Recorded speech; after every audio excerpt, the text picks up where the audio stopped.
Good morning po and welcome to 5th generation hobby shop. Welcome to another video testing, another vlog. And bali, isa-shoutout po natin si Sir Rodolph. Sir Rodolph, welcome to 5th generation hobby shop, sir. Ngayon yung ating i-review guys ay isang airsoft pistol, airsoft gun. Ayan, gas blowback po ito. Bali, ito po yung kanyang gas. Green gas powered. Ang gamit po natin ay 12. Tapos, ito naman po yung kanyang bala. 4,000 shots po siya. 0.23 grams. Ito naman po yung silicone oil.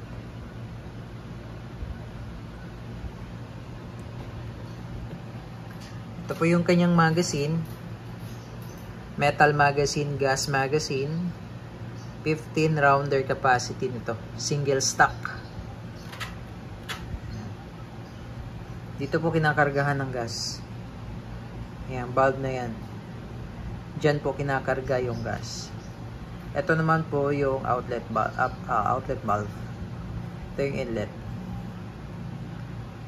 Ayan. So, bali, full metal po yan.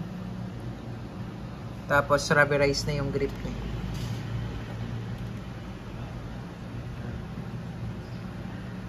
(1911 MU). Naka-fix yung sight niya sa front, pati sa rear, pati sa front.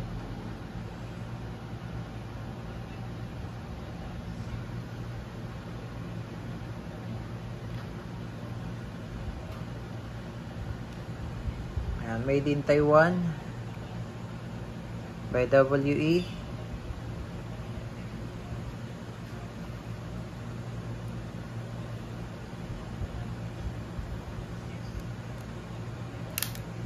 So, ito yung manual safety.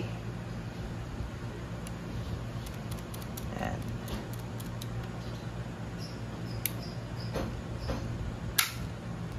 Beaver tail safety.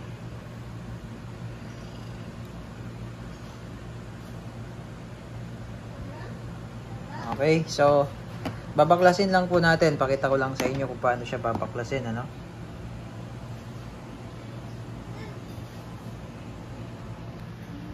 Okay, kapag babaklasin nyo po, nakikita nyo po yung notch na yan, yung maliit. Ito po, itong part na to. Isisentro nyo lang po yan. So, kailangan po magbabaklas kayo. Kailangan po wala magazine. Isisentro nyo lang po siya dito. Yan. Yan. So, may slide lock, slide release. Ito po, yung part na yan. Yan. Tapos, pigilan nyo lang, hold nyo lang. Tapos ito, push nyo lang para umangat tong lock. Ayan.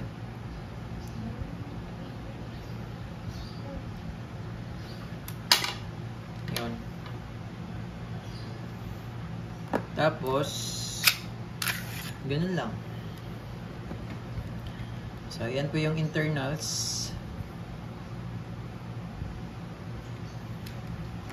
So, ito po yung nilalagyan po natin ng silicone oil.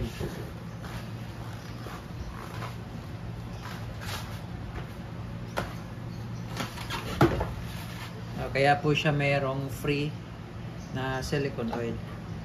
Ito po yung nilalagyan natin.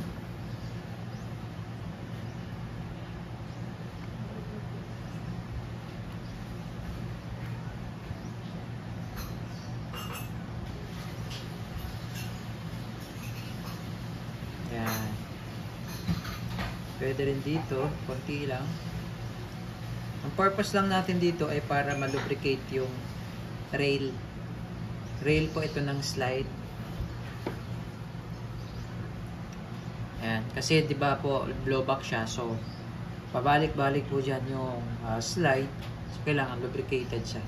Pag walang oil, medyo maganid po, no? Tapos pagpapasok nyo po yan, ganyan. Ayan. Tapos, ibabalik nyo lang po sa dating position. Ayan. Sentro nyo lang din po siya dyan sa may butas na yan. Then, ito yung lock. Pasok nyo lang siya dyan.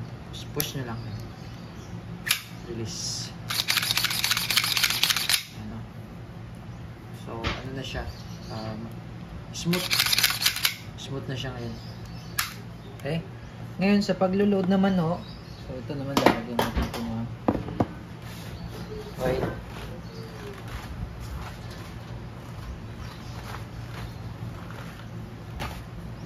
Okay, lalagyan ko na rin po ng oil yung inyong valve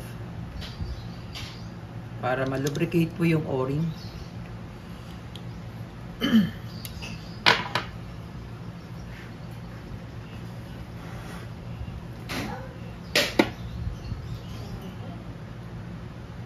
Tapos ikot-ikotin lang natin para mag-absorb yung oil. Then higpitan natin. Okay, tamang higpit lang. So, tayo na ang bala.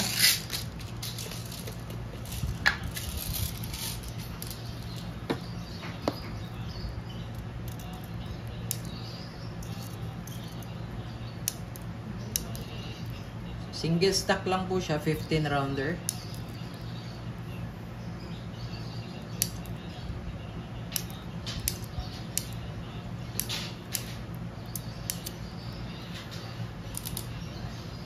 Yan. Tapos sa paglo-load naman po ng gas, ito yung nozzle.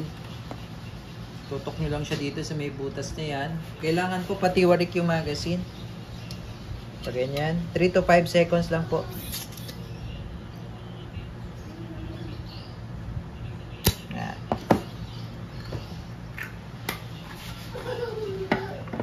Okay, so testing.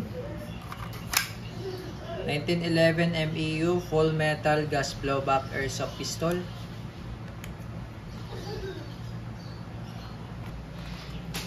Firing.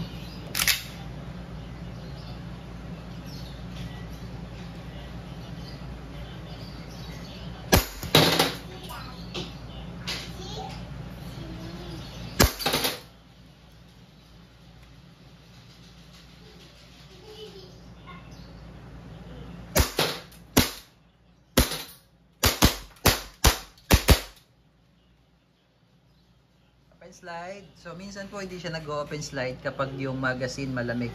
Normal po yun. Okay, tapos balik natin yung slide. Huwag nyo lang po i-drop. Ganyan lang. Kasi para po hindi mapudpud yung nuts na yun. Pwede naman siyang ganyan. Kaso ang tendency mapupudpud po ito. So pag nag-lock siyang ganyan, alalay lang. Release. Hammer down. 1911 MEU gas blowback airsoft pistol ng WE.